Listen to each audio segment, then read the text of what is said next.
เมื่อครูบาอาจารย์คืออาจารย์วิสัยสุขสำราญเพิ่นนั่งสมาธิได้แผ่เมตตาเนาะเดี๋ยวก็แก้มเฮาออกจากถ้ำเนาะตอนนี้เนาะแก้มออกจากถ้ำกับมือแน่ใส่ไฟซ้ายอากาศก็บ่ถ่ายเทนะนั่งก็บ่ได้รนประมาณ9 นาที10 นาทีนี่แหละแต่ว่าก็เย็นสงบดีเนาะในจิตใจสงบดีแล้วนั่งสมาธิแผ่เมตตาให้แก่สรรพสัตว์เดี๋ยวก็สิได้ออกจากถ้ำกำลังออกจากถ้ำปิวนี่ก็เป็น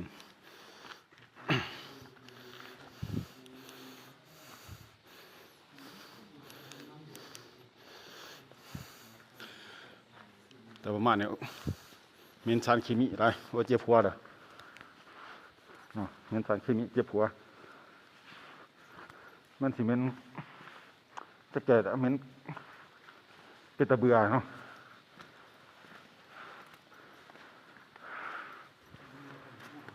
มีสารเคมีอันเป็นสิเป็นตะเบื่อเจ็บหัว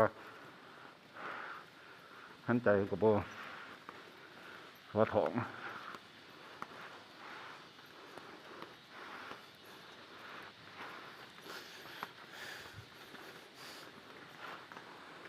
แต่ก่อนท่านบอกนั่นแหละคนว่าโอ้ยมันอยู่ตรงนี้แล้วนะน้อย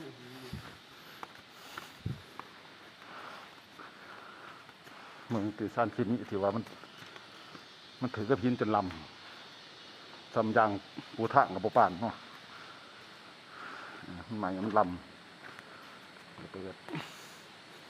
ดี๋ยวพ้นหายของสงครามเนาะแต่ว่าขออนุโมทนาส่วนบุญนำผู้ที่ว่าเสียสละชีวิตในการต่อสู้อุปสรรคนะครับสำเร็จขอสมเสด็จน้ำญาติธรรมทั้งหลายจะหอดหัวหอดปากทำเปียวแล้วเนาะพอถ่ายรูปไหมพอถ่ายรูปไหมกระซับจัง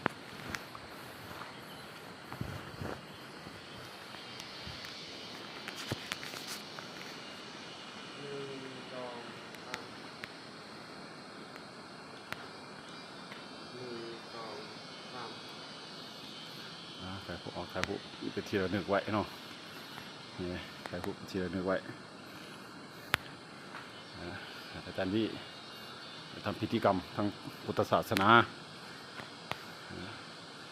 เพื่ออุทิศกุศลให้ในดวงวิญญาณญาติธรรมทั้งหลายเนาะที่ว่าได้เสียสละชีวิตในนี้นนพ้นสงครามของจักรพรรดิอเมริกาผู้คุกคานเนาะ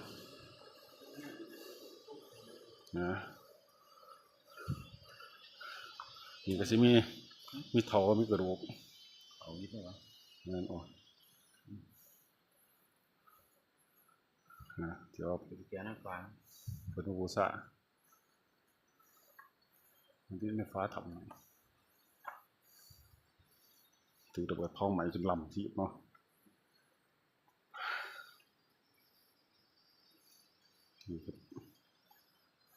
คือคนกระทบจากสงครามแต่ว่าผักตัดเนาะผักข้างหลัดเป็นกระบอกเดี๋ยวทิมในปลาเนาะเมื่อครบหอบมันเสียชีวิตของครบหอบมันเสียชีวิตของพ่อแม่ประชาชนเนาะของทุกปีเพื่อเชิญจะได้มาทำบุญอุทิศเพื่อไว้อะไรถึงดวงวิญญาณเนาะประชาชนผู้เสียชีวิตจำนวนในจำนวน374 คนเนาะก็จะมาในทุกๆปีของวันที่24 เดือนพฤศจิกายนเพื่อที่จะทำบุญอุทิศหา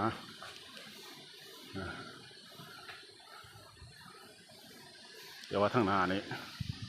ก็เป็นภาพร่วมแบบนี้เนาะนี่ภาพร่วมก็เป็นแบบนี้นี่ก็เป็นทางลง ถ้าว่ามันเข้ามาถือวันเพิ่นวันที่24เนาะเพิ่นจะได้มาทำบุญอุทิศหาเรียกว่าไว้อะไรเนาะในอุดมเนี่ยเพิ่นจะได้เปิดไฟมีไฟหุง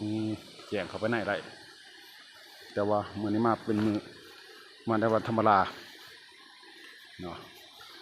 ก็ลำบากนิดนึงก็ธรรมชาติเนาะตามธรรมชาติมาก็ตามธรรมชาติของ ของบ้านเฮาหั่นแหละเนาะก็ใส่ไฟซ้ายเอา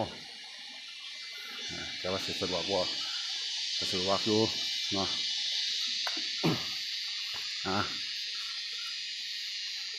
ตามนี้ตามภาพถ่ายจากทำอยู่ก็สิขอเก็บไว้เพียง